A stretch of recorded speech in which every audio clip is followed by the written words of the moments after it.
Today was hair wash day, so I'm going to show you guys what I do with my hair after washing it. To wash my hair, I use the Redken Acid Bonding Concentrate shampoo and the conditioner for fine hair. Now I'm using the leave-in treatment.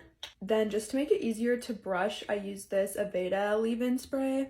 And then when my hair is wet, I try to always use a wide tooth comb to brush it out. I don't always do it because it's honestly so much quicker and easier just to use my wet brush, but your hair is really fragile when it's wet and these are much better on it.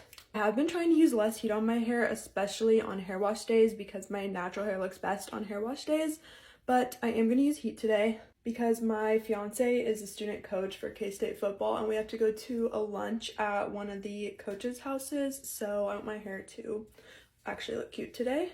I don't know what it is about this hair dryer, but I swear it dries my hair faster than anything else. I have the Dyson hair dryer and I still use this over it, and I've had this for like 5 years. My hair is all dry. I timed it. That took 4 minutes. This has been my favorite curling iron lately. It is a Revlon 1-inch. It's linked to my Amazon storefront. Heat protectant. This is the Dry Bar Hot Toddy. I actually just started using an actual curling iron literally this year. I used to only ever use a wand. I didn't even know how to use a curling iron.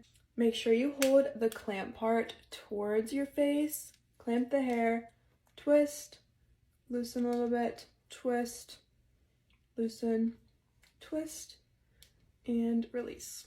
Okay, it's all curled. Now I'm gonna brush it out with my wide tooth comb. Now I'm just gonna add a little bit of hair oil for shine. This is the Verb Ghost Oil. And to finish it off, if I want a little more volume, I will use this Living Proof texture spray. And here is the finished hair.